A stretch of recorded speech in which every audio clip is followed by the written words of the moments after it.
You have nothing. You are nothing.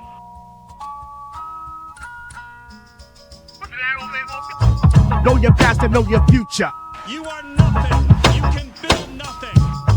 Know your past and know your future. You can produce nothing. You can create nothing. Your present is the gift that can prepare you like a future. Read between the line, hit you like taxes and fines. Know your future, know your future, know your future. Or get stuff into the hooper. All right, that's it.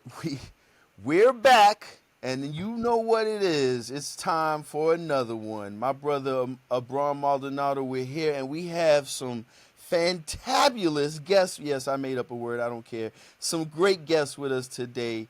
My brothers from others. CL, who is the CEO of Digiwaxx.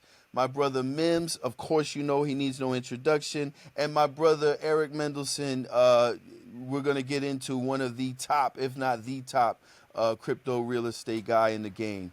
And we have a very special episode for you today because even though, and you probably know all of these guys through the music industry, they are actually crypto aficionados. They have been in the game for a long time. They have watched the ups and downs of what's been going on with the markets for a long time, and keeping track of all of that. They know what's going on. So we're going to talk some crypto today. It's, you know, we've taken our time to get to this subject, but now it's time to talk about it, and it's a lot going on in the space.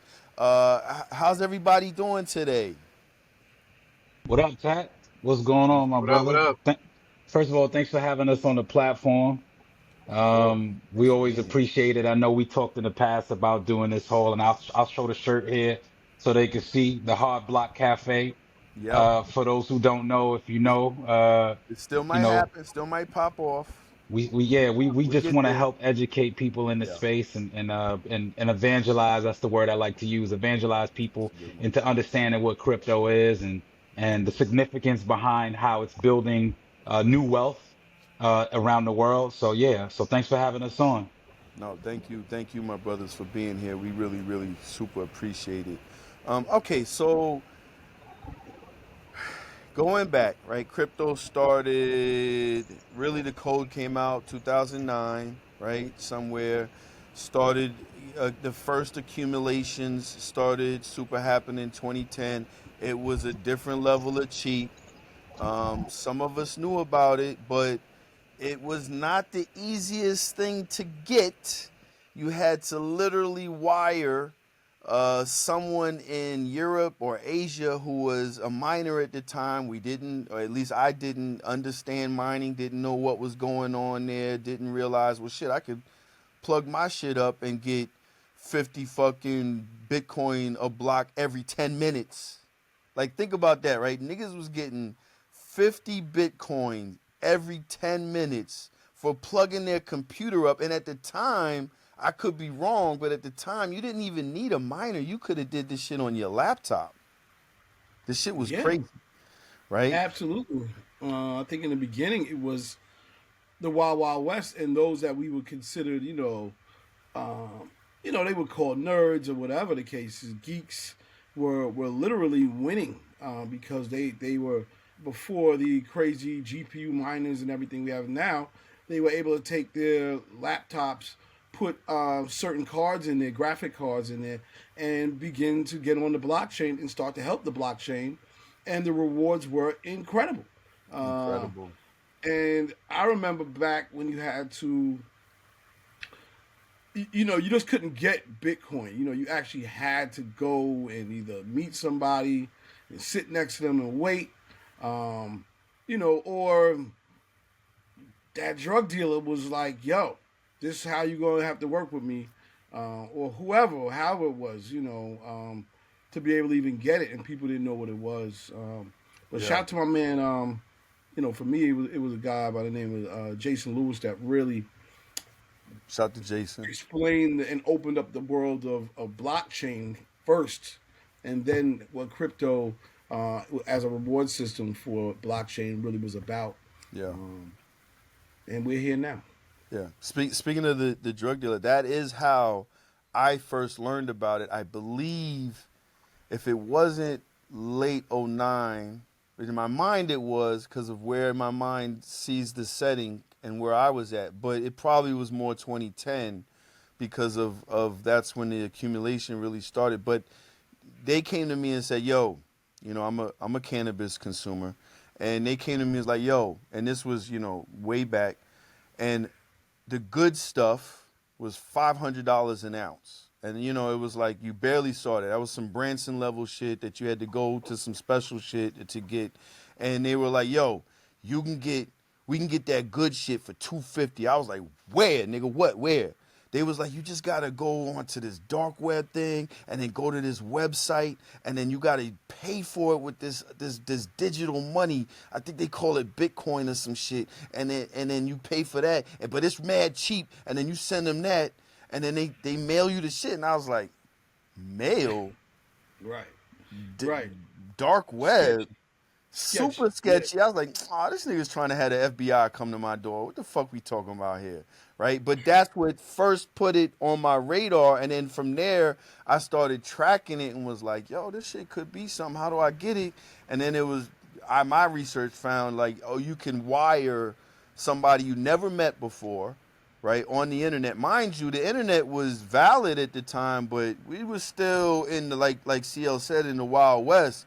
You didn't give your money to somebody you didn't fucking know on the internet, especially having to go to the bank to wire transfer some shit of somebody you never met. And I think at the time with the wire, you had to spend at least $150 to $200 or something. So it was like, yo, I don't have $200 to waste if this goes crazy at the time, right? But mind you, Bitcoin was how much, right? It was like well under $1. $200, you'd have got thousands, if not tens of thousands, of Bitcoin, not dollars, but Bitcoin, which would have put you in billionaire status right now. The thing that would have been, the problem is you would have had to hold on to it because as we've seen over time, people realizing that value, they was gonna figure out how to hack. The exchange, the first exchange, which I believe was 2013, happened, which was Mt. Gox, which was actually a trading card site to begin with.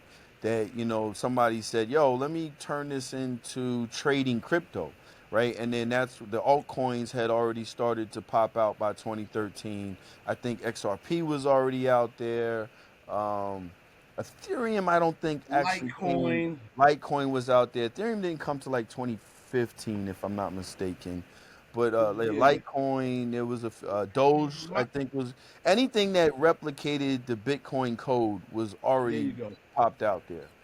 Yeah, but I think you jumped over Yeah, I something did. that was extremely important, which is the platform that you were referring to, where people were able to buy drugs, quite frankly, you can order hitmen, The you Silk could Road, order guns, Missiles. ammo, all types of illegal, nefarious stuff. anything. Was called the Silk Road.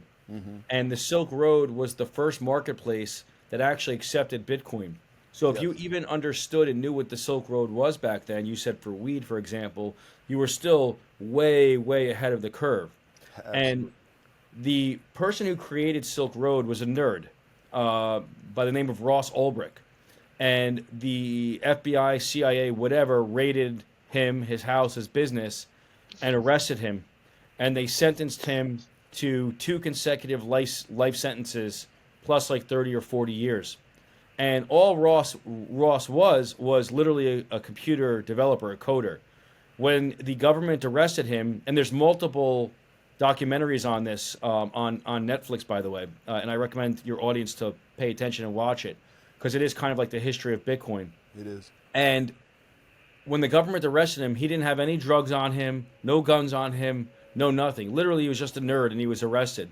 But the government wanted to make an example out of him for creating this platform that let's be honest, a lot of nefarious stuff, and I think Ross admitted or will admit that a lot of nefarious stuff happened on the platform.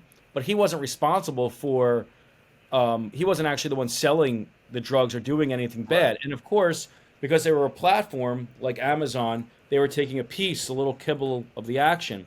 Well, when the government arrested Ross and they seized all of the Silk Road assets, they also seized all of the Bitcoin that were held in the wallets of Silk Road. And recently, as part of when Trump was running for office, he was trying to embrace the crypto community. And he did a very good job of that, quite frankly. And not to go off topic, but I think the crypto vote actually swung the election in a major way. Absolutely. And especially like the Libertarian Party, which is an independent party that can vote Republican or Democrat, depending, or Libertarian. Not to get all political here. Trump said that one of his first days in office, he was going to pardon Ross Ulbricht, who at the time, this was, I don't know, a year ago at this point, had already spent about 13 years of his 2-term life sentence, because Trump said it was completely unjust that they would essentially put this coder in jail for 2 consecutive life, that it was extreme. But of course, what Trump was doing was he was also trying to appease the crypto community, where one of their biggest policy issues was freeing Ross Ulbricht, who stood as a figure to the crypto and blockchain community, because again, he created the Silk Road, which was the first marketplace. Yes. When the government seized Silk Road's assets, they now hold all of those assets. And because of those assets that they hold, the U.S. government, I believe, is the 6th largest holder of Bitcoin in the world. Yeah. So even though the government and bankers were telling us, stay away from crypto, it's no good, it's no bad, or Bitcoin, they were still holding that asset. And as a result of it, the U.S. government created a treasury the way that we hold gold. They now hold that Bitcoin that they confiscated from Silk Road and other bad players. They now hold that Bitcoin on the U.S. government's balance sheet as sort of a hedge against inflation, but also as a reserve asset like they hold gold. Yep. And that's also setting a precedent for other countries to follow. So that's kind of the story on Silk Road and how important it was to the whole Bitcoin mantra. It's also what gave it a lot of the bad stigmatisms about Bitcoin, that it's only used for nefarious activities and drug activities. Yep. It's how you learned about it, right, Tat? Yep. But it's grown a lot since then. And the perception of Bitcoin as a store of value like gold, and as also a means of payment, cross-border payment, that's what people are more concerned about now versus the history of where it came from. Absolutely. And to bolster that, I'll even say for a few years, I was trying to get my father to invest in it, and he was like, Bitcoin, that's for criminals, that's this, that, and the third.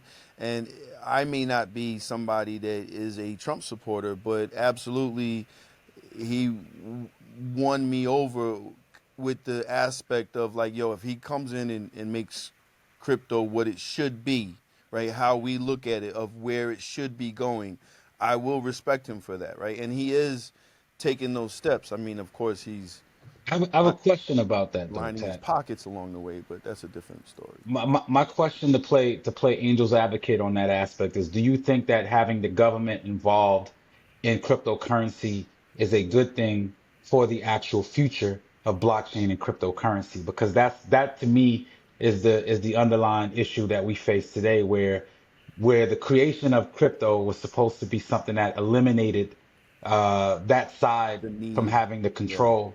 And where we stand now is that we need government to create these policies in order for everyone who was a supporter of it early on to feel good about what they invested in. So how do you feel about that aspect of it? Before Tat responds, let me actually also add to that, because that's actually a really good point, that it could have a negative effect on crypto. So there's something going through the Congress right now by Senator Cynthia Lummis, who did a proposal that she wants the U.S. government to buy 1 million Bitcoin per year for the next 5 years, which is not $1 million worth of Bitcoin. We're talking about acquiring 4 to 5 million Bitcoin, and there's only 21 million in existence. Technically, there's actually 18.5 million in existence because people lost about 2.5 million. So she's basically saying that she wants the U.S. government to control, let's say, 1/3 of the Bitcoin supply, which would obviously be fantastic for the Bitcoin price. And there was hints that bill was going to get passed, and it still may get passed, but Trump kind of hinted that he was in favor of doing that. But what happened was when they came out and the U.S. government, the German government sold their Bitcoin holdings. So Germany, a lot of countries had seized assets like Bitcoin. And Germany said, well, we don't believe in Bitcoin. Essentially, we're going to sell Bitcoin. And as a result of Germany selling Bitcoin, they lost, I think, $9 billion overnight because of Bitcoin's price appreciation. Trump said, we're not going to make the same mistake as Germany. We're going to hold our confiscated assets. So Trump kind of manipulated what we wanted which was the U.S. government to buy 1 million Bitcoin per year for the next 5 years, and said, well, we're not going to do that right now, but the crypto that we confiscated, we're going to hold. And he said, and future crypto that we confiscate, we're going to hold on our balance sheet.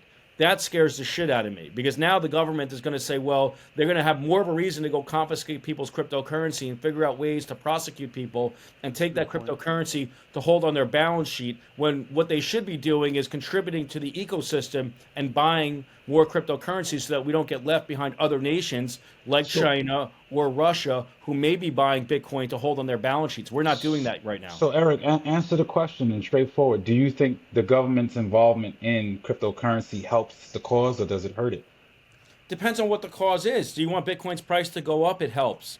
Do you care about decentralization, freedoms? It hurts. So it's a double-edged sword.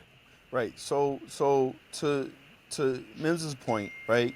Crypto was created decentralized, right? So that means the code lives in multiple computers in many different places, not connected with each other, not connected at all, making it essentially impossible to take the network out, right?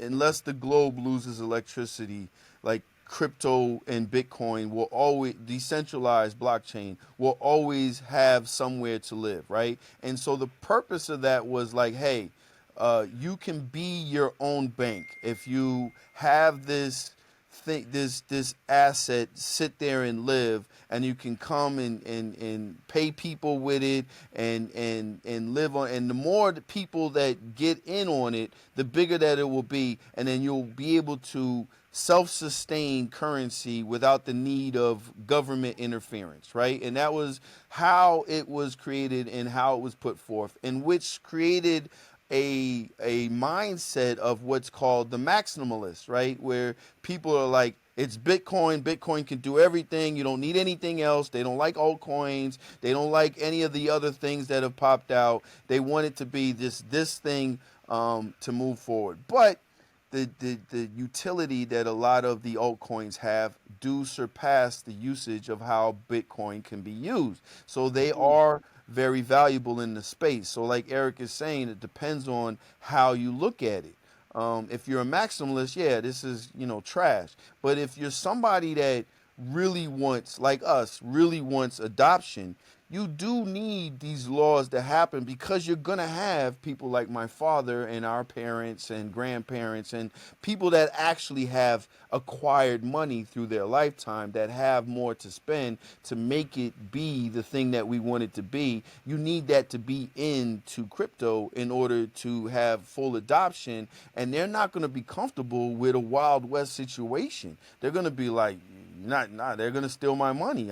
That's not going to happen. So you do need the assurance. Like, one of the things that my father kept saying that he really didn't like is it didn't have FDIC. If you lose a certain amount, you're not going to get anything back from the government. Like, that's it, right? And I'm like, yeah, but crypto has the potential to make you a millionaire. You was only getting 250 or 500,000 back from the government anyway. So it's like, pick and choose your battle there a little bit. And there's a nuance to that, because if the government actually crumbles, which we all hope that doesn't happen, then there's really nothing backing the funds that they're giving you back anyway. Right, your bank. And that's another conversation. Right. Yeah. I don't think we're going to. Crypto's the hedge against all of that, though, right? Isn't it like the Well, hedge against? that's what. Yeah, it gets looked at now. Because one of the reasons I think people are, I'm not just going to say Bitcoin maximalists, but crypto maximalists across the board, is because,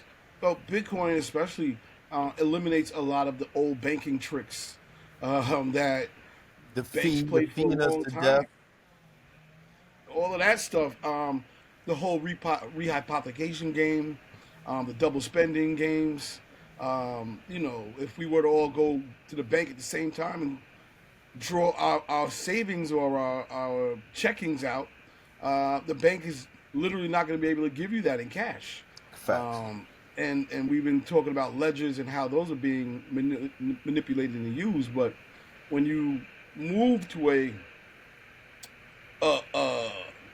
blockchain-based system, there's accountability within the accountability. There's just rules that are made to create consensus about what happens when transactions happen. I want to send Eric $1. Okay, first the system checks to see does CL actually have $1 in his wallet to send Eric. Right. Once that's validated by the blockchain, it then checks, make sure Eric's, wallet address is secure. It sends, it And verifies. receive the dollar. Yeah. Well, yeah, but you said that this takes so you said that it takes away a lot of the tricks that the bankers and the banking system does, but it also, Absolutely. of course, it does, but it also introduces a new series of tricks in the digital space that we haven't even seen the likes of what can really be done, and what is being done. From people think that Bitcoin can't be manipulated, the price can't be manipulated, and I have a different opinion. I think that the price of Bitcoin. I didn't say that, by the way. I did not say that the You price didn't is say not- what? Well, no, he said people. Yeah, I He's said talking people. about the manipulation I part. didn't say you specifically, CL. I said people in general. There's people who don't think because Bitcoin is decentralized, like Tat was saying, and it's various computer networks that the Bitcoin price can't be manipulated. And I'm almost certain that it is being manipulated for various factors and by various people. No different than how our banking system is, quite frankly, manipulated. So there's a different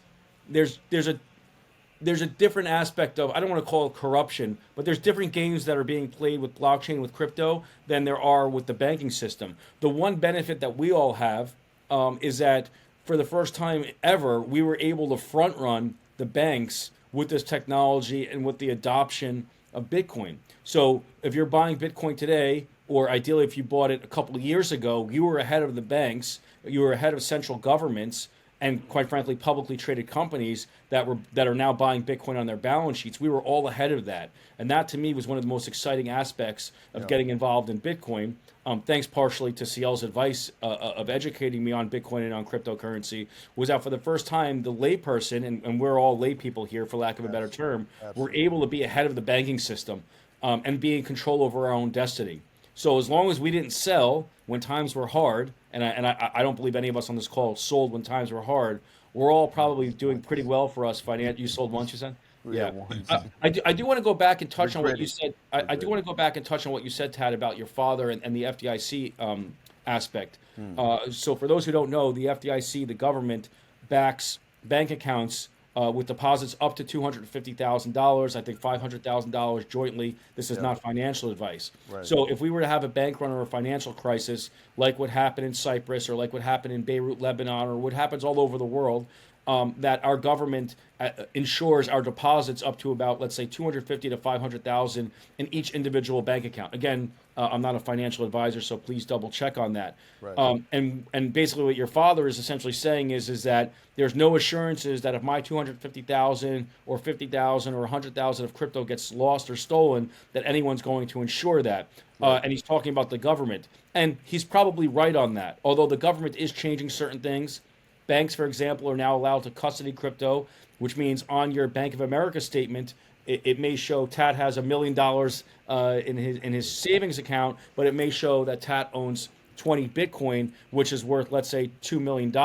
And that's also going to show up on your bank account as long as you're custodying your crypto with banks, which I would never trust.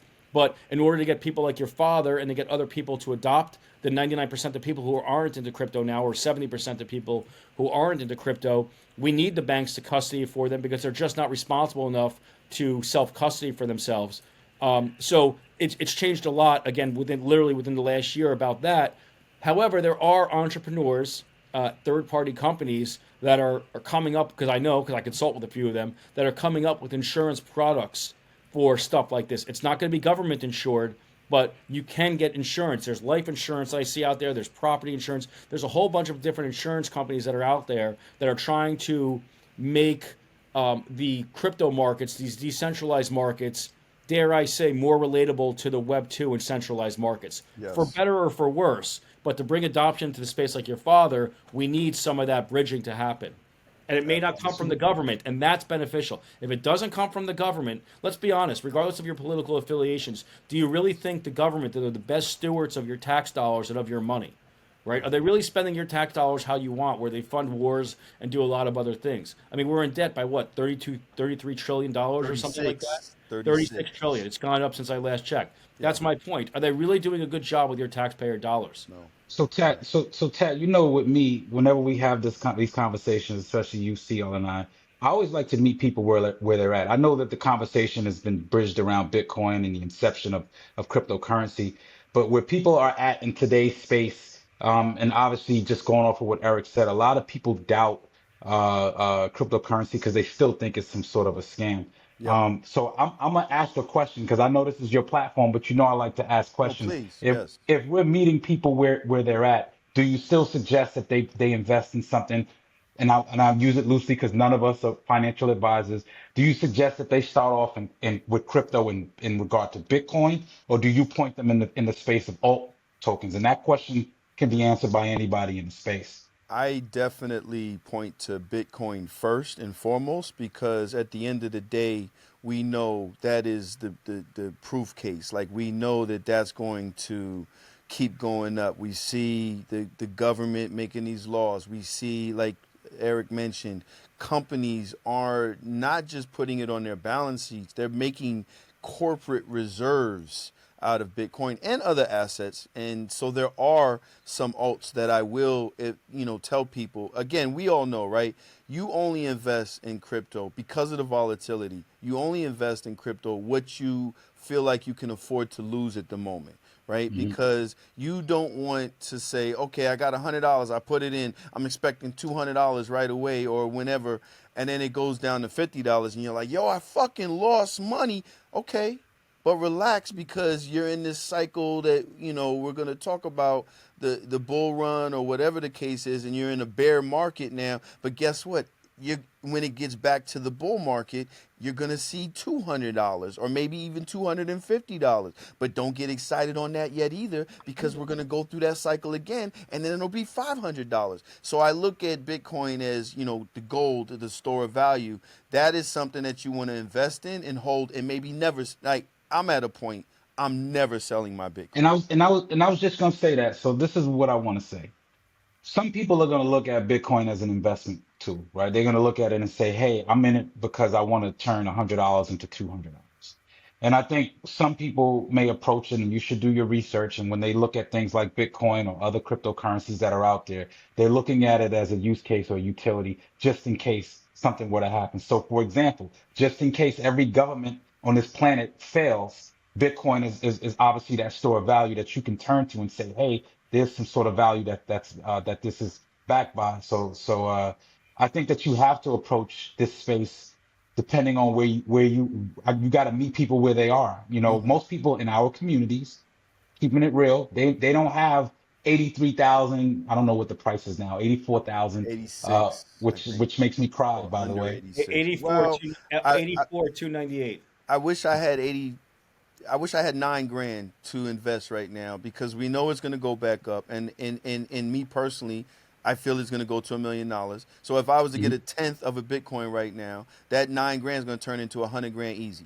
For sure. So, Well, not for sure. That's not financial advice, that's but not we financial all we, advice. we all That's share me that sentiment. personally and what I Yeah, believe. Well, we all actually, share that okay, so sentiment. so I want to touch on three things. I want to talk about. I'll talk about my investment strategy, Well, without hold giving. up, hold up, Eric. Hold Let's give on, the hold on. disclaimer. Touch My on one thing because you are very long-winded. So let's get the one thing first. Three things I have us here for 3 hours. hold We on. Eric not. has a lot of information. All these clips that Tad's going to chop up are going to get hundreds of millions of views. So Okay. I'm God. going to give my financial how I investment strategy. I also want to touch on what Mims said about. I drew a blank because you just threw me off. About well, you asked how are people Meet Meeting people where where they're they're at. at and investing in Bitcoin. So I'll talk about that, and I also want to talk about your $1 million prediction, Tat, because there's actually math rooted in that prediction. You're not just picking it out of thin air, and I'll explain how people do pick numbers and mathematically. So my investment strategy is actually pretty simple. I don't tell people what to buy, but mine is 50% Bitcoin, 25% Ethereum, and 25% other tokens that I don't mind. They're like my moonshots. I don't mind if I go to zero on those tokens. The reason being is because I always feel that Bitcoin is going to double in price. no matter what the price is. I know it sounds crazy. Always, yes. So if Bitcoin doubles in price, if Ethereum goes to zero, which again is 25% of my portfolio, and my Moonshot tokens, which by the way I have Solana mixed in there, which is not such a moonshot anymore. No. If my Moonshot tokens go to zero, Bitcoin will cover those losses. So my portfolio is always 50% Bitcoin, and like you said, Tat, and I think MIMS you alluded to, and I think CL has the same vision. We're never selling our Bitcoin, right? I'm never selling it. I could borrow against it, avoid capital gains tax. There's a lot of stuff that we can talk about. My Ethereum, the reason that I was bullish on Ethereum is because when me, MIMS, and CL created one of the first social tokens to reward musicians and creators for their work, it was because of the smart contract, which was introduced, which is computer code, which automatically executes agreements. And that's essentially computer code that the Ethereum Foundation and the Ethereum team created. So we felt very early on that Ethereum had the best use case for the music industry, for social apps, and for solving a lot of other pain points and fixing a lot of other problems across various verticals and industries.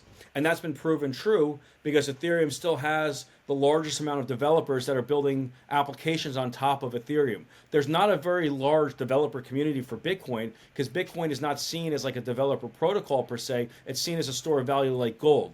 So more people are building on Ethereum than on blockchain because there's a lot more use cases on Ethereum. And that's why my portfolio is 25% because I always want to go to where the smart people are investing. So the bankers, the institutions, and the guys that front ran the banks and the institutions were in Bitcoin. The nerds and the developers are in Ethereum, so am I. And then the other 25% to me is just complete moonshots that, again, I don't care if I lose. So that's my investment strategy. Anyone want to talk about that before I get into how people predict the price of Bitcoin? Well, I think you should, while you say that, when you say moonshot, you should also give an example of what those alt tokens look like for you. I mean, obviously, bear in mind, I know you're not talking about the Takashi token or things like that, but let's talk about some of those alt tokens because I think that's Wait a useful minute, information. he actually might be talking about the Takashi token. I mean, No, not the Takashi token, please. Go ahead, Eric. Takashi released too many tokens for me to even pick one of his tokens out. Well, it was a meme coin more so than a token. But anyways, with absolutely no utility. But that's a whole nother story.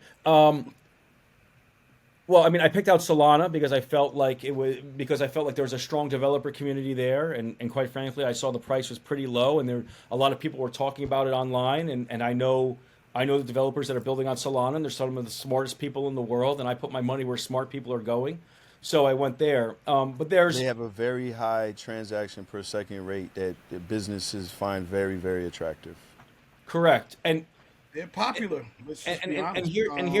here's the other thing, right? Like you said, Bitcoin can go to $1 million. Sorry, there's landscaping in my backyard right now. That's let's say if Bitcoin's 100 grand. I know it's 84,000, but let's say it's 100 grand. That means Bitcoin can go up 10 times in value, right? Maybe it can go more than that, but 10 times would be great within 10 years.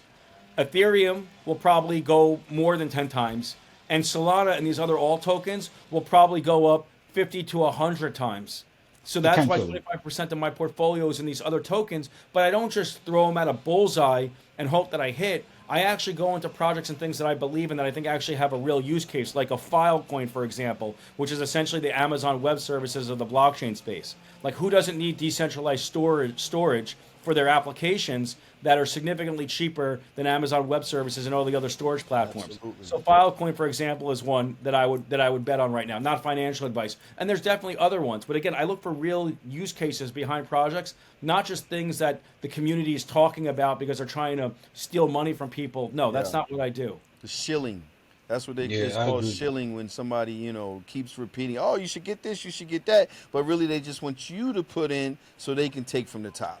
Well, they're correct. There could be good shilling. Good shilling is you believing in something. Yes, I shill Bitcoin all the time, and I know that I'm not moving the price of the markets by me talking about how passionate I am about Bitcoin or Ethereum or Solana or Filecoin or some of these other tokens out there that I'm passionate about. So my shilling is a little bit different than what we see on Twitter, crypto Twitter, and crypto. I talk from a place of intelligence. I don't consider that shilling, though, Eric. Yeah. I know it is essentially the same thing when you're just, talking about this coin that people should get. Someone like you that is actually coming from an educated space that is telling people something that they believe in because they think is advantageous for society.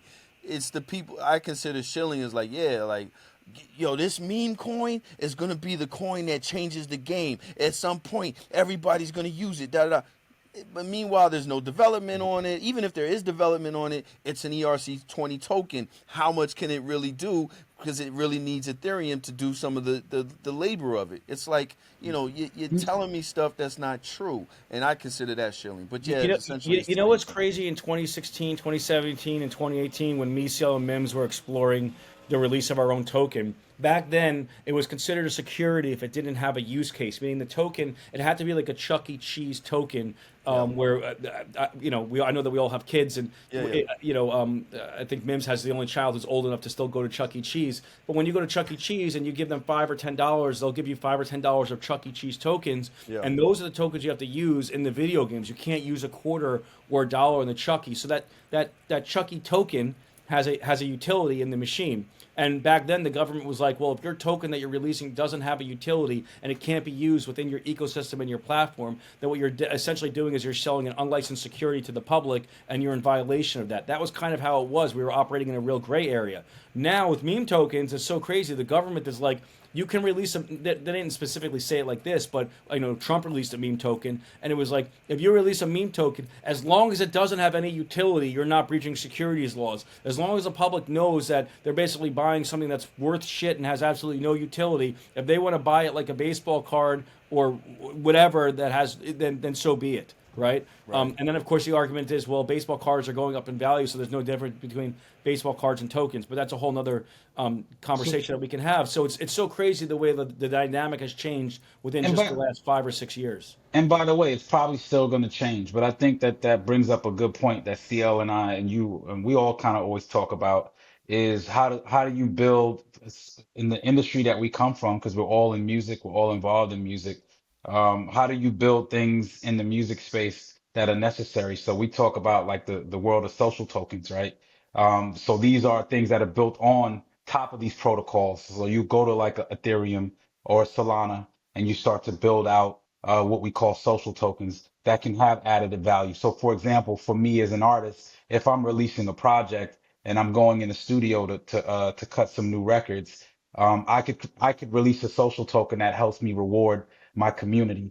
So when you talk to me about the actual use case of blockchain and what it does, that's the part that I'm more vested in than see, I separated it in my life. Like when I first started buying Bitcoin, Ethereum, that was an investment for me. Yo, let's see how I can double this, triple this, quadruple it. And fast forward when obviously Eric, CL, and I went into building Toon Token at the time. Our whole premise was how do we create a utility for the music industry to help solve problems. And I think that when it comes to, and I always bring it back to our community in essence, because we're always behind the ball in most cases. A lot of the times they have to see how things work in order to actually want to invest in it. And that's one of the hardest things to get people to committed to, because yeah, you have your Solanas out there, you have your Hederas, you have so many different alt tokens that have promised utility, and they all kind of sit in the same box where they do something similar. And I think that one of the things that we need to start figuring out for generational wealth and understanding is those products that are actually tangible enough for people to say, okay, cool, I'm gonna invest in it. No different than Nvidia. I'm watching Nvidia stock right now. Yeah. Nvidia, the stock market's doing horrible. Guess what? Who's not? Yeah. Nvidia. They're invested in AI, and we know where AI is going, so we know that that's a surefire bet at this point. Well, it's interesting because we just talked about this in our last episode. We are in kind of an AI bubble right now, though, right? And you kind of need to, or it's being likened to the .com bubble from '99. But you look at it, the .com bubble was really just about tech being propagated to be ahead of its time, right? It was like, oh, the thing was buy a URL, and then now that URL is a hot URL, but there's no actual website attached to it yet, right? And so that's kind of where we are in the AI space. Even though an AI is out here and operable, it's not where it's going to go, right? They're going to build these big data centers, and that's when, we get to this point where AI starts to take over local government and starts to be in our day-to-day life, and the robots come, and right now, a lot of the robots that we're seeing are being remote controlled, but at some point they will be AI injected and be used on a day-to-day thing. So the money that we're seeing going around from the growth is going between like 7 different companies. So there may be a pop of that bubble, but I think versus the .com pop, it's going to be really quick that it catches up, and then it will be that value. I made it. I know we transitioned into the AI conversation, and I was speaking to someone the other day, and I know the perfect use case for AI, and I kind of envision and see where the space is going, and I'm gonna foreshadow here a little bit. And I know Tat, you posted something, and I said, yeah, foreshadow. I think the thing with AI that it's gonna pair perfectly with is wearables, right? So for example, you have Meta, who has these the Meta Ray-Ban The glasses. glasses, yeah. And how I always envision it being is, and it's probably going to sound scary to many. I adopt the technology. I adapt the technology, so I don't look at it from a scary point, but I do know Right, where right, where it can get scary. of I course. imagine that our cell phones are now really how we live our lives and operate.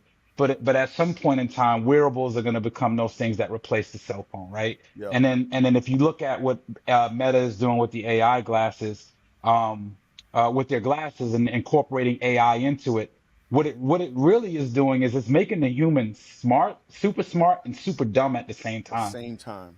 And we're allowing, I mean, Meta in this example, but it's any company. It could be Roku, it could be whoever, Samsung, Apple.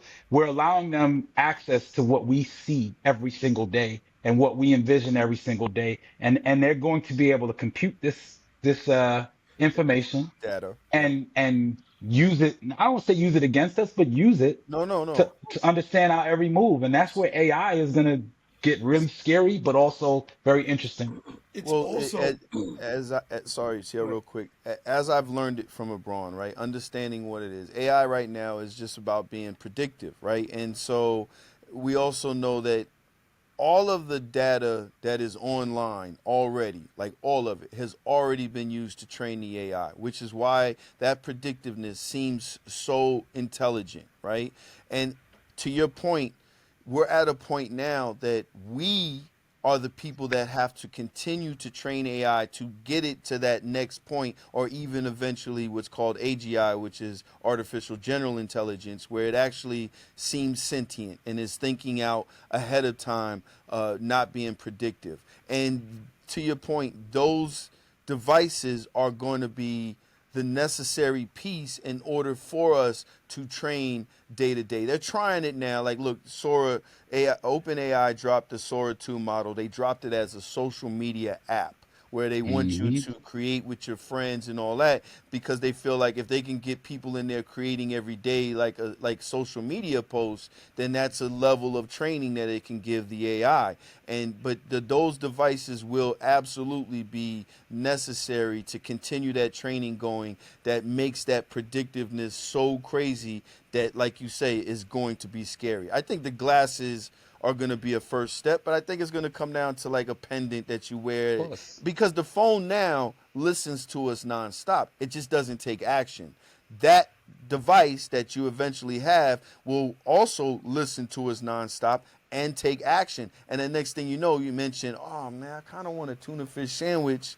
And if you happen to have a bought robot that has said downloaded AI, next thing you know, 5 minutes later, you're getting a tuna fish sandwich, and you were just saying it on some like, kind of hungry. I think I could go for a tuna fish sandwich, but then you're continuing your work, and then boom, you're like, oh shit, and but then at some point, that doesn't continue or be scary.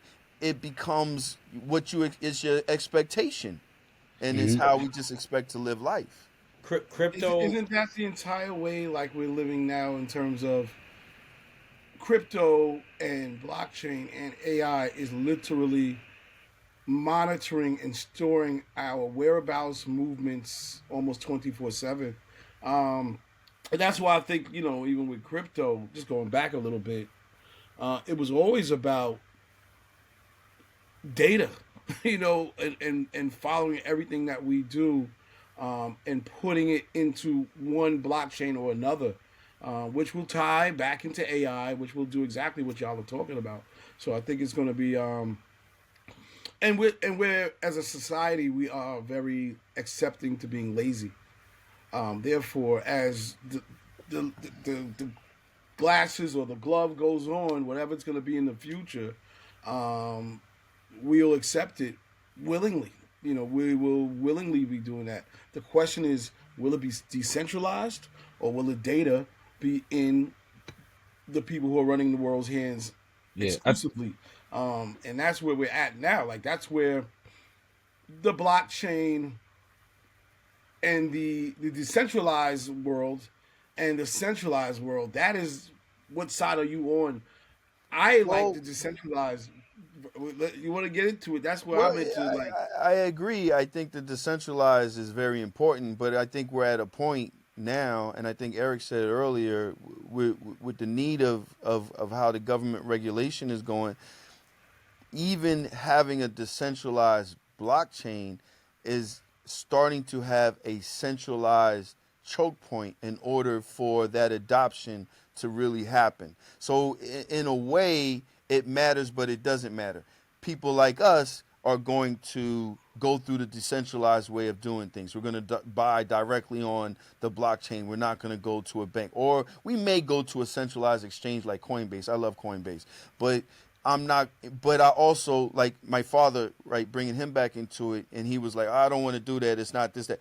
Because of how the talk has been going, because the banks are now offering, he's like, "Oh, I want to get into it. And I got 9 grand." But instead of letting him go to his bank with that 9 grand, I said, please send me the 9 grand. And I purchased the Bitcoin and Ethereum and put it on a cold wallet and said, look, now nothing can touch you. You are now, no matter what happens, you have this. And when it goes up, and it will, I all but guaranteed it for him, you will have it in your hand. Nobody will be able to tell you how to spend or use this or anything like that. yeah, yeah, for sure. awesome. So Um, it's really about your knowledge base of how much you get into it to understand, how much research you do in order to understand it, and then that gives you your comfortability of saying, "Look, I want to own my like what's the saying, right? Not your keys, not your crypto, right? I want to own my own crypto versus some just being comfortable with a bank owning it, and because then now you know the knowledge of it, that bank could take that away from you at any time. I think that. Go ahead, CL. well, I'm saying one of the best accelerators, learning accelerators for me, was this. It was community conversation, because we learn from each other so quickly. Shout out to what was at one point probably one of the best platforms was, Clubhouse. um, Clubhouse, obviously, and then it went from Clubhouse to Twitter Spaces, but then we started getting into Discords and then Telegrams, and you started going into different communities, based on your thirst for the knowledge. Yep.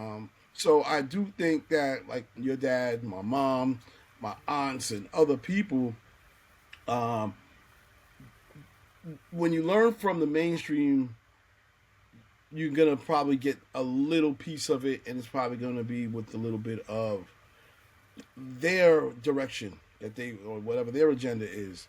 But when you get into it in this way, and it really opens up your mind, you really do understand. Like, you do have these options, about how, and you want to hold and store some of your personal value. Um, but it I, takes you taking a step into this world to doing it. You got to I start think there.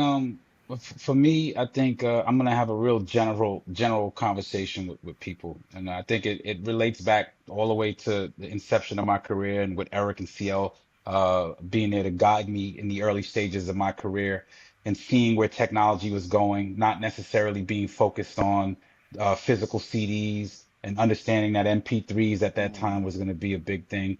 And then even when CL says what he says with regard to like getting information from places like Twitter Spaces, which we would call Web 2. And obviously you have Web 3, which which became a popular term. I think that if we're talking about educating people out there now, and it doesn't really matter what, I know we talk, Eric is here. Eric is our brother for sure.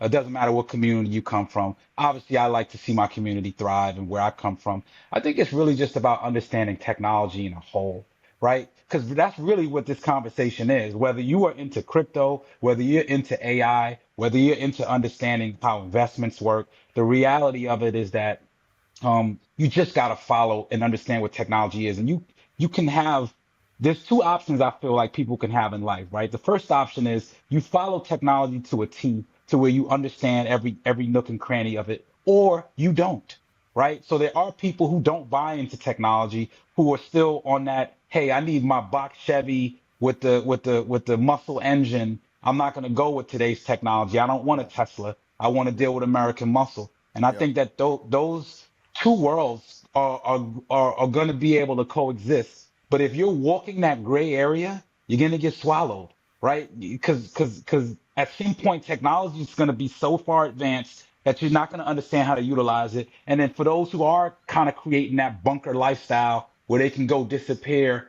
they're going to know how to get on that angle. The people who are going to suffer are these people right here who are just kind of waiting around trying to One figure out foot what's in, going one on. foot out. Yeah. Absolutely. People who are indecisive in this space and are and don't react are the ones who are going to lose.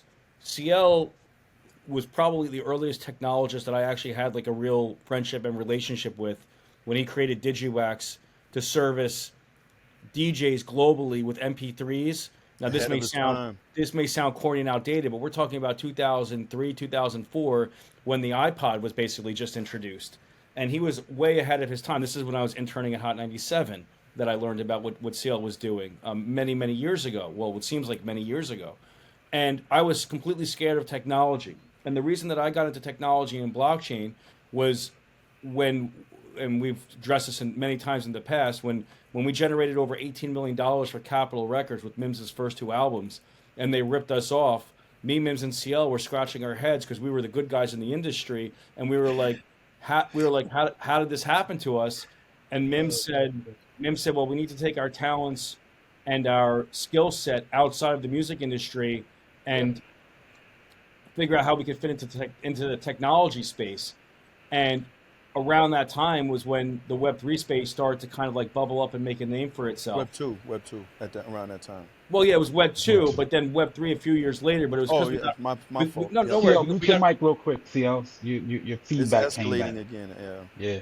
Yeah, I mean, because we got into technology, creating music tech platforms, which is what we knew, and then when we discovered blockchain, that was really our way into the whole blockchain space. Because we got screwed in the music industry, it kind of just led into something that we really believed in, and we're passionate about. But I can't say that.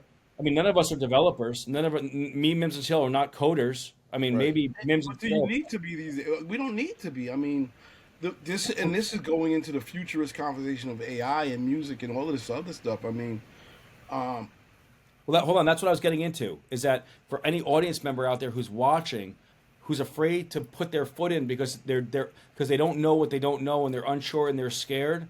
That's not the right way to look at it. You have to get in this space, right? I think that's kind of what Tat was also saying. Feel And what forward. Mims was saying before about me being, everyone's brother on this call, whatever. I think what Mims was kind of beating around the bush was when we were going to these blockchain conferences and meetups, and there was maybe 100 people in the room, and then it got to 1,000 people in the room, and we're talking about 2016, 2017. The only black people in the room was Mims, CL, and our other partner Blackout, and that was it. And we would look and we would look around to each other, and Mims would say to me and Blackout, "Why is there no black people in here?" And I would say, "Well, there's no sign on the door that says black people can't come in here." Right? I don't know why there's no black. There were certainly a lot of Chinese people. There were other minorities in the room, and I think it was just because at the time, and I'll speak, people were just afraid of technology. They didn't feel like they fit into the room. There was no one telling them they couldn't get in the room. Maybe they didn't know about it, but they were scared. And when people are scared, they typically lose out on opportunity. Yeah. So use fear as a motivation to get into something, and learn about it. Maybe it's agree. hopefully it's blockchain or Bitcoin or technology, but it could be something else in your life that you're fearful of over. And when you get over those fears, that's when the greatest opportunities present themselves. And I'll say that people are still scared and have that fear of technology, if not even more so now, because I get so many people that are like, this AI thing, I don't know, we shouldn't this and we shouldn't that. And I'm like, what? I hear you. But, we're at that point where the toothpaste is out the tube. And so at this point, if you don't I'm brush scared. your I'm teeth, scared of AI right now, and I'm still looking into how I'm going to utilize it. absolutely. Let's talk. Absolutely. Let's talk about how What are you AI scared is. about? I was gonna say, let's talk about how AI is prevalent in today's society, right? If you go on to social media, then you're already been introduced to AI in every way, shape, and form. And I, Yep. and I, and I'll say this as a disclaimer to many people out there. If you are going on social media and you see content, and then you're scrolling down into the comment section, and you're seeing people say things that you don't like, 9 times out of 10, that's AI, right? So the goal behind a lot of companies now, especially as it relates to AI, is they want to invoke emotion in people. So they're using AI to do it, right? I'm actually working on a documentary, and I'll talk loosely about it. It's about mental health in the Black communities. And one of the questions in the documentary that I'm working on is, how does AI affect the Black community? How does social media affect the Black community? And doesn't it incite, how does it incite people? So if we look at today's landscape, right? Like, obviously Eric is my Jewish brother on the line here, and we look at uh the current climate where you talk about how a lot of people are going after the Jewish community for certain things. And I'm not going to bring up the semantics part. What they don't realize is that a lot of the content that you see that's being created has been created by AI to do exactly what it's doing, and it's to incite some sort of emotion in you. So if you're not paying attention to that and you're afraid of AI, but you're going on and you're getting your information every day these types of sources, then you're essentially becoming a part of the matrix. Yeah. I'm gonna use a famous rapper that was sentenced to a certain amount of years. CL and I were having a conversation about this earlier, and that they were given a certain amount of money to try to sway a political campaign. I'm not going to talk about. This is stuff that I read. Ooh If la you la. don't think Yep. that, if you do not think that that's being done in every scenario and circumstance that comes across our faces, then you're lying to yourself. And Yeah. that's why companies like Nvidia are going to win. That's why other AI, and obviously this is understanding technology is a way of saying, hey, let me figure out where to park some of this money, because if I know that this is how powerful this is the power of the technology, you might want to invest in it and Yeah. say, all right, well, I can't beat it, I might as well join it. Yeah. Let me get one of my 60-second clips in there. AI, CL, you're on mute. Let me get one of my 60-second clips in there and say that AI and blockchain are going to be interoperable with each other. Because Absolutely. cryptocurrency is digital, and then CL kind of alluded to this, but didn't articulate it the way I'm articulating it. Cryptocurrency is digital money, sometimes referred to as internet money or funny money, but it's created by computer code, and AI is nothing but computer code. And there's going to come a point in our lives, by the way, very soon, right? Where Tat, you're getting paid from Hot 97 in crypto. MIMS, you're taking show money and sponsorship money and endorsement money in crypto. CL, you're getting money from your branding clients and from your artists in crypto. And I'm generating my commissions in real estate in crypto. And when the crypto hits my bank account, when the crypto hits my digital wallet, AI automatically pulls it to my bill. So it pays my mortgage, it'll pay my electric bill, it'll pay my phone bill, all my mandatory priority bills. And me, because I'm the bearer of this wallet and of these accounts, I put a mandate in there. Every month I want you to buy 5% of Bitcoin, or I want you to spend 5% buying stocks or buying equities or doing this or doing that, or put it into my 401k plan. And then maybe the next month I stop that depending on how much money I'm making. But the point is that our entire financial lives are going to be automated through AI, and it's going to be paid out via cryptocurrency that we're all going to be earning in the which near is future. I mean, we're watching it absolutely now. terrifying because at the same time you're saying, yeah, it's going to be automatically do this, but New York State may say, well, we're automatically going to take our percentage in crypto because based on the smart contract that we have. Or, the United States government might say, hey, we're going to take our percentage of this transaction in crypto based on the smart contract that's already, that's governing these transactions and so on and so forth. So it's definitely a slippery slope, and I think a lot of it will be automated. The one thing Well, I wanted to say is just go ahead, go ahead. sorry. We're watching now in AI, in the AI space, the rise of the agents, right? The agentic, whatever, right? And getting an AI agent to do a task for you, perfectly, day to day, in and out. Starting off small, and sometimes they need access, whatever the case is, and that gives you as a user a comfortability, like, okay, it's not going to just do something, it needs permission, it needs that. But at some point, as the technology gets better, you as the consumer will be very comfortable with how these agents work, and at some point you're going to need that agent to purchase things for you, and that's when the crypto is going to be like, okay, this is fluid, versus, oh, I have to always authorize this payment with this agent, or I have to connect my bank to this agent, and things that in the back of your mind make it a little like, okay, I don't know about that. But on with crypto, if you know your stuff, it's on the blockchain, it's on a ledger. You're going to be able to see every transaction, every purchase that happens. You're going to be able to backtrack everything, and there's going to be that comfortability that gets in there with that, and then it becomes like that, and day to day, nonstop. And then once that happens, the fluidity of that happening across the scale, now everybody's going to have to buy in to whatever crypto that is, and which is going to raise the value of it. And again, like y'all said, if you didn't get in it now, at least, or before, then you're going to lose that advantage of getting in crypto early. But yeah, they're going to go like this nonstop. Sorry. See, Mohammed. I want you to finish your statement. Then I want to add something that's super, super thing. But finish what you're saying, CL, because I got Sorry, something I want yes. to add. Yeah. Well, it was really about the future of what we're going to be able to do with it. And I feel like, in our world, music is a, huge opportunity to take advantage of where the music business is now and where it could be going for the future. And we've been talking about the devaluing of it, right, over the last 5 years. Everybody's been talking about how they're not happy with what you get from streaming. Obviously, people can't live off of that. But just bringing it back to where crypto and all the things that I see in the future um, has been the way, especially when it came to adding these different layers on the blockchain that allows you to release music on the Bitcoin or Ethereum or any blockchain you feel like. And I'm just sort of shocked that, like you said, maybe it's the fear that nobody has massively jumped into taking this space over.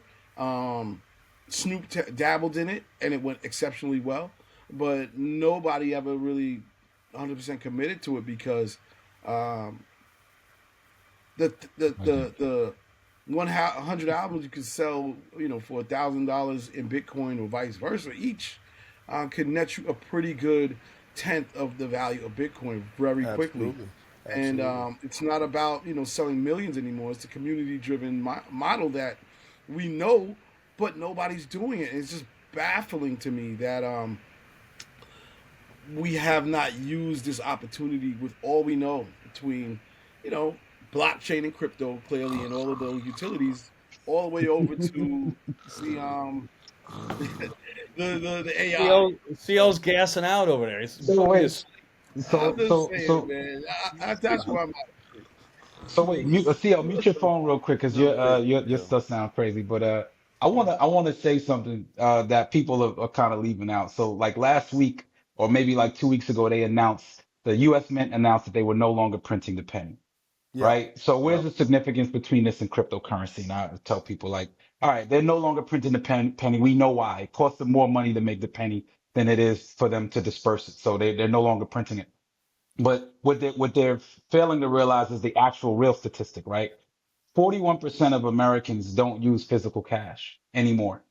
That's an actual figure. So almost a little less than half of our economy in America no longer uses physical cash. Everybody's using digital currency. Digital currency is not going anywhere. So if you look at the crypto space and you look at what crypto brings to the table, it is basically just a form of digital currency, right? And obviously you find your ways to bring value behind it. So to CL's point, an artist can obviously find ways to bring value instead of having monetary gain all the time from fans or people out there. You can find ways to garner value from your fans by having them, using a blockchain system to get them to be rewarded by it. So that's those are the cool factors. But at the end of the day, no matter how we swing it, um, you have to make a decision. And I think Eric or CL said this earlier. You got to start deciding: are you going to be centralized, or are you going to be decentralized? Are you going to be AI, or are you going to be hiding away in the Off cabin the grid. somewhere Yeah. off the grid? Exactly. Are you going to be a part of the matrix, or are you gonna, what is it, the red or the blue pill? Yeah. Yeah.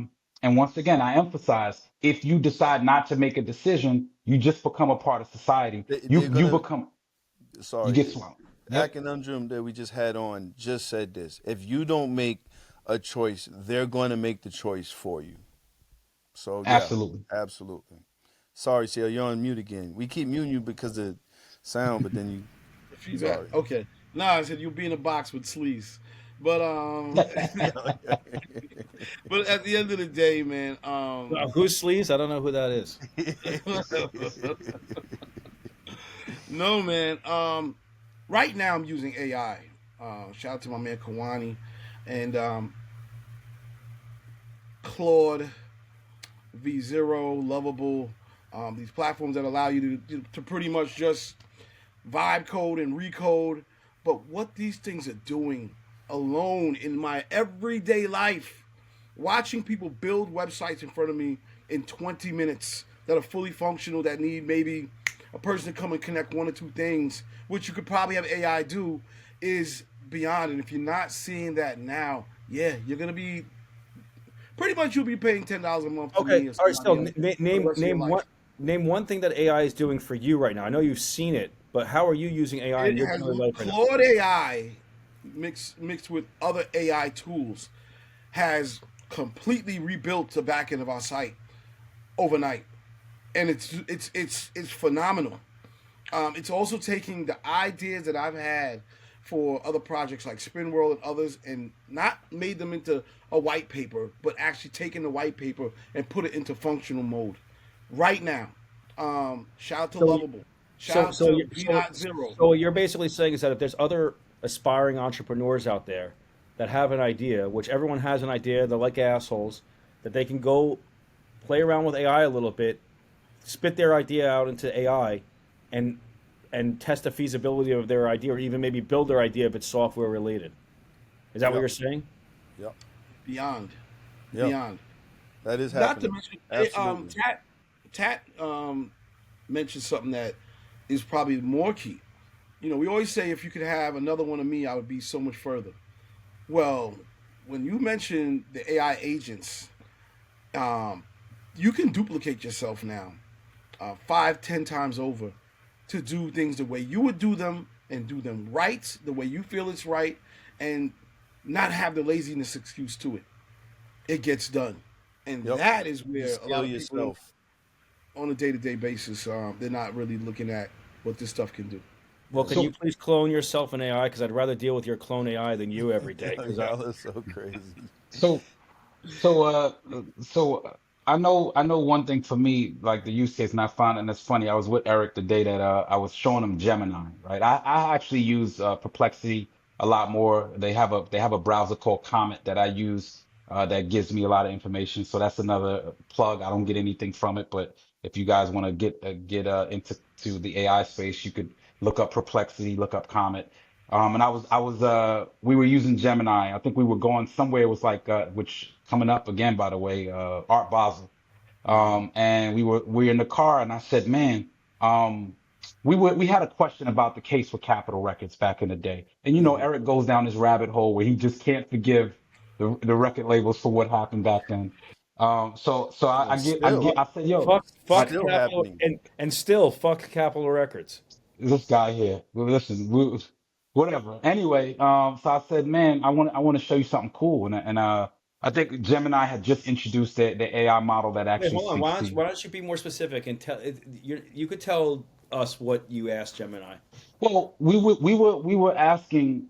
It got brought to my attention that sometimes when you go into a courtroom and you deal with a judge, some of the judges have uh, uh, conflict Conflict of of interest. interest when it comes to the cases that they try. They're So, for supposed to example, recuse themselves. exactly, if a judge is invested in a music company, they're not allowed to form a judgment on a musician.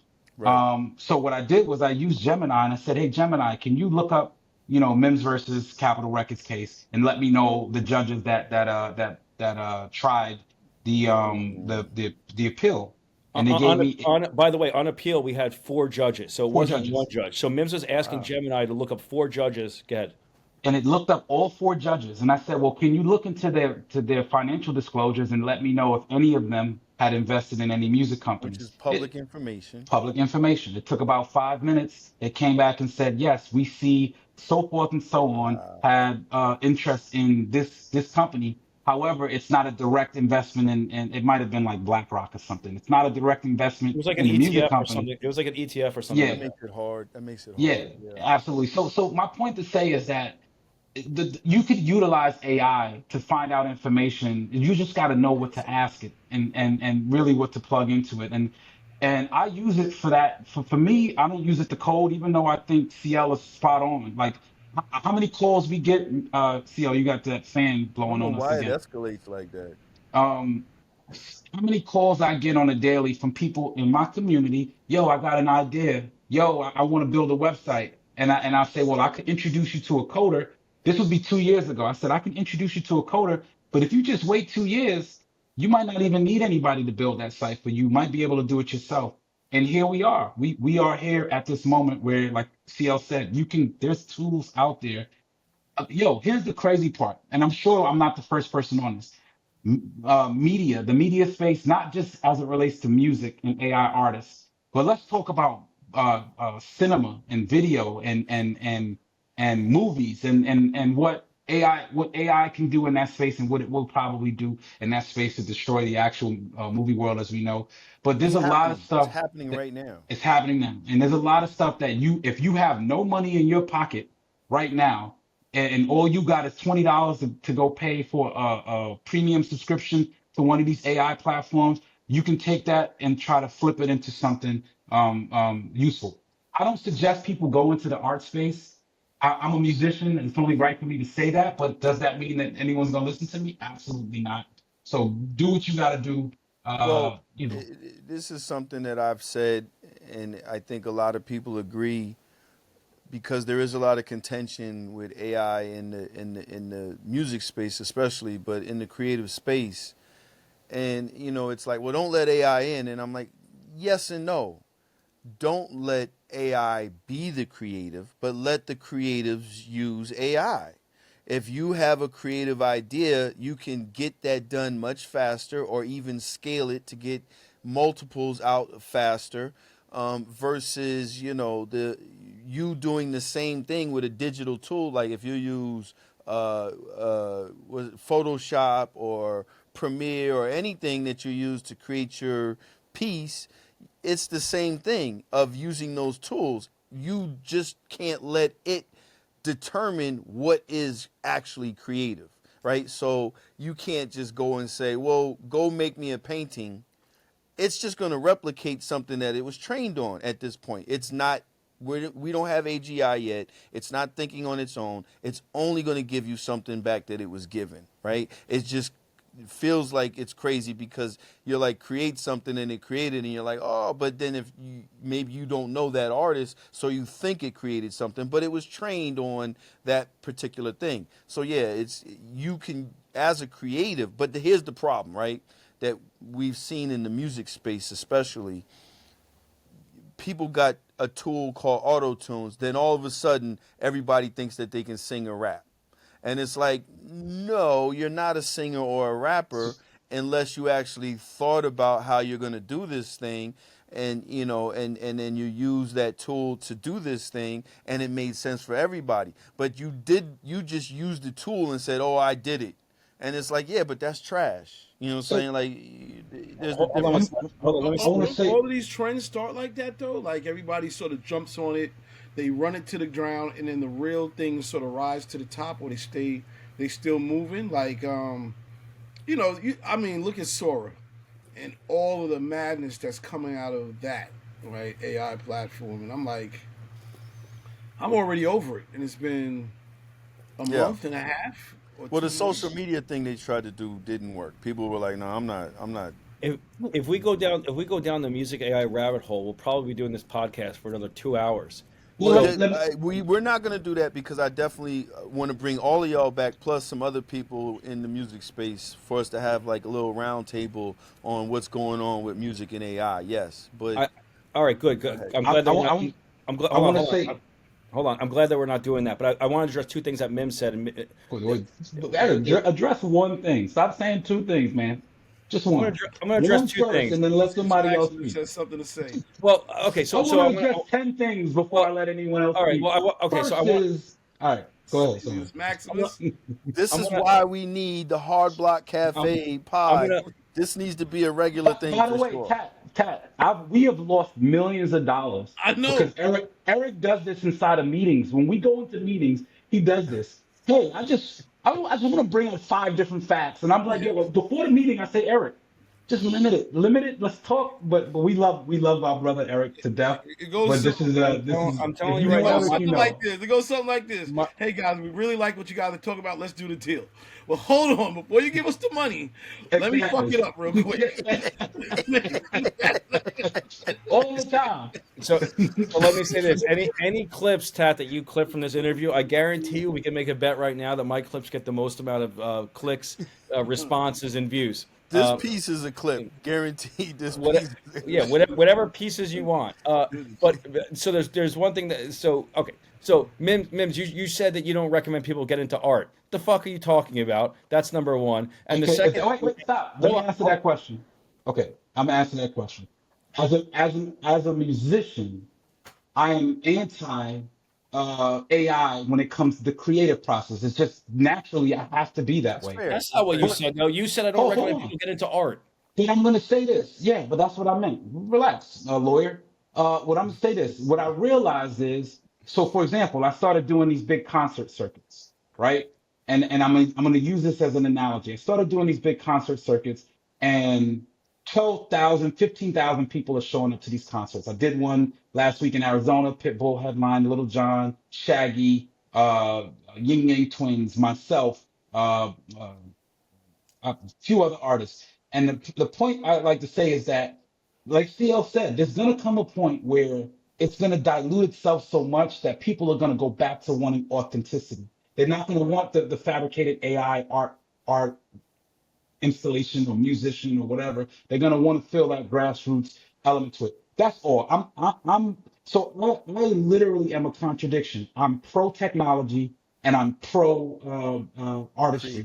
Creativity. Yeah, pro creativity, and that's a clash. It's a conflict of interest because you can't live in both worlds simultaneously. So that's what I meant by the comment. But go I, ahead, my I brother. saw I saw a Halloween like outside of someone's house, a Halloween spectacle that they put out. I saw that like animated through Sora or one of these platforms that fucking blew my mind away, where they brought all their mean, decorations to life. But But those anyways, but that well, anyways, hold person on. Let's might be go a over that. creative though, a creative that used AI to create that. Then that's what I'm saying is a yeah, but CL creative. saying he's sick I of mean, that. there's a simple use CL's case, Well, I right? think So I think his if you point. Sorry, already drop CL, some. real quick. Go ahead. I think Mims's point is right. People that are not creatives, because AI is access to everyone. People that are not creatives should not use it to create, or thinking, not use it to create, because if they have an idea they should use it, but if they actually use it for their idea, or put their idea out perfectly the way that they should and describe it, what they should not do is say, hey, I don't know what I'm doing. Create me this. And then it actually just lets the AI do it. And that's where a lot of the slop and the No direction. hallucinations and the bullshit comes from. I agree. I agree.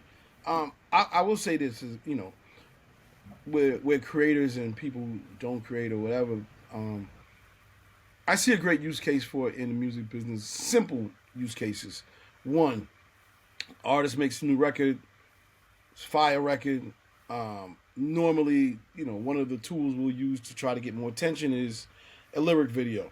Well, now people are making videos that are not the official video, but they actually are doing pretty good looking AI videos that they are Yeah. directing, that are giving people a little bit more of the story that they want to tell. And I'm Yeah. not mad at that. I see it. It's cool. It makes me a little interested. Check out the record while I'm doing it. Not mad at that. Um, and I'm also seeing other bigger cases where, case in point, been talking to a friend about the story of Tom Bell and the Leon Huff and Kenny Gamble. The international Philadelphia International Sound, and that story, which it's been hard to get funding for it for some reason, but lo and behold, somebody says, "Well, why don't you guys just don't storyboard it using AI?" Bingo! At least you now have a idea and you're Good reference point. a great reference point for a story that's as big as Motown. So Yeah. there are ways to use it and reasons.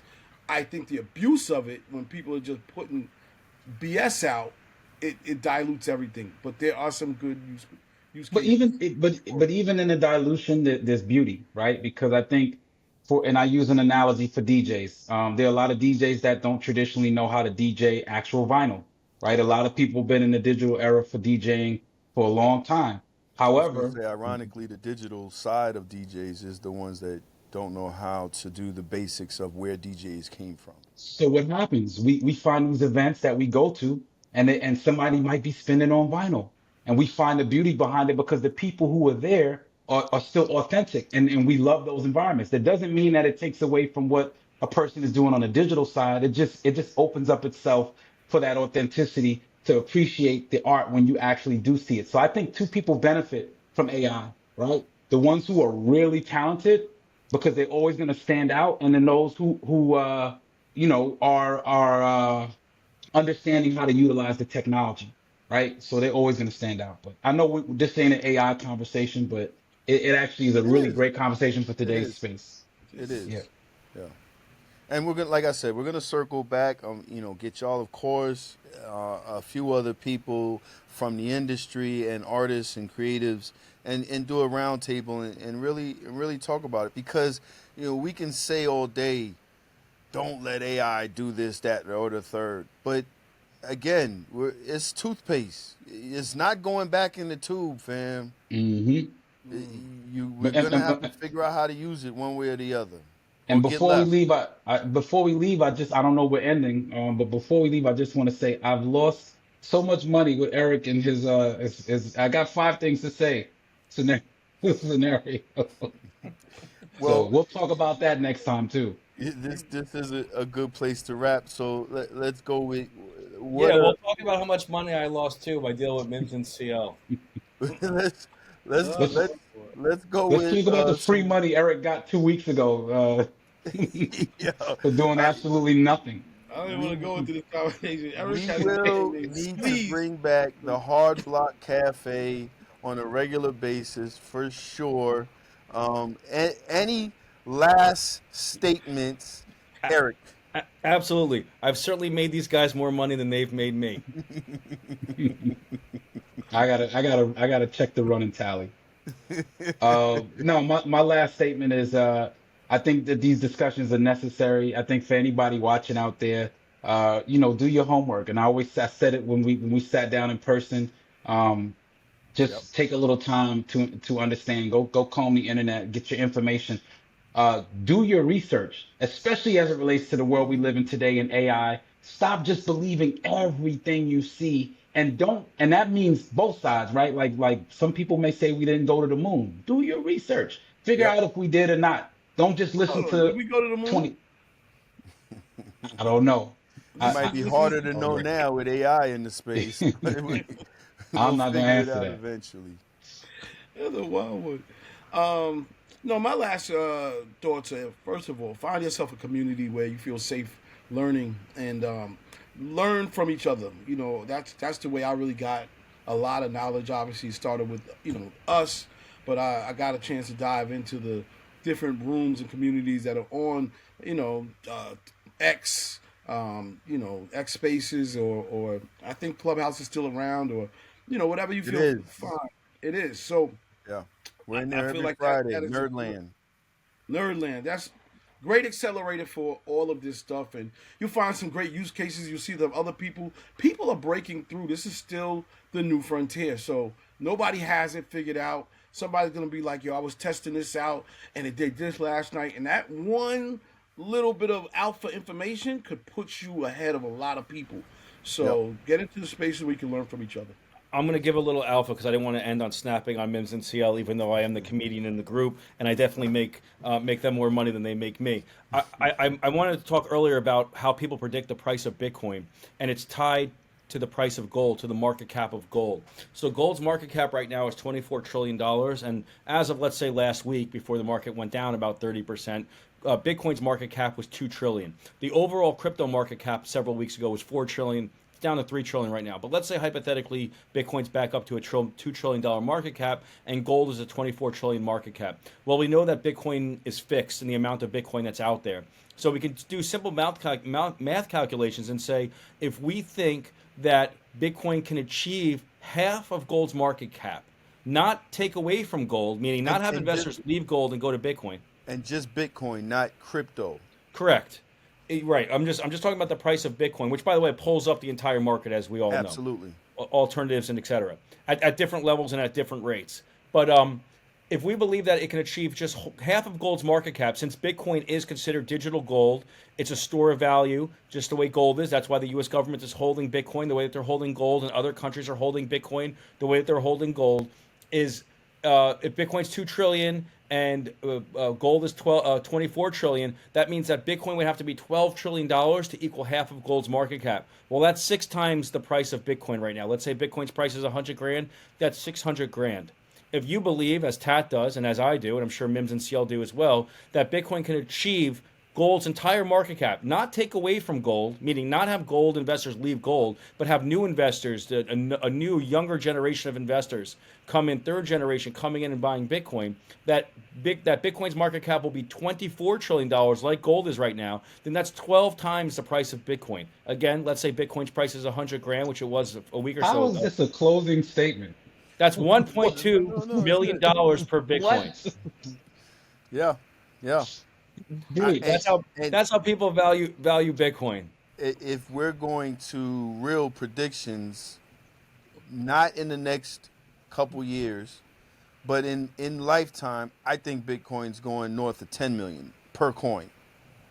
So that's the whole point of holding your Bitcoin and it becoming what's it called, generational wealth. And getting in now, especially as in being in the black and brown community. And we always talk about how in America, in the black and brown community, we haven't been allowed to build generational wealth. Well, this is the time. This is the chance. This is the opportunity. Get in now. Otherwise, it's nobody but you that has stopped the potential of generational wealth here. If you think that I'm funnier than MIMS and CL combined and smarter than MIMS and CL combined, drop a comment down below. I want everyone in the comments to ask Eric what kind of Mercedes he drives. The number one He's got the realtor in the world has sold no houses. he's got the hat on. Let's see how many Mercedes he owns.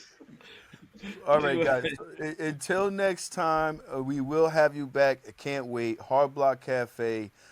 This is Know Your Future. Shout to Braun Maldonado. He had to drop off and take care of some AI business. We will be back. See you soon. Love and appreciate everybody. Shout to, of course, Know Your Rights Camp. Shout to Cap. That's how this whole thing started with Know Your Future. And we love and appreciate you. And see you again. I'm Tat Wza. Peace. CL, send me that $1,000 I lent you last week. Taxes and fines, know your future, know your future, know your future. Or get stuff into the hooper.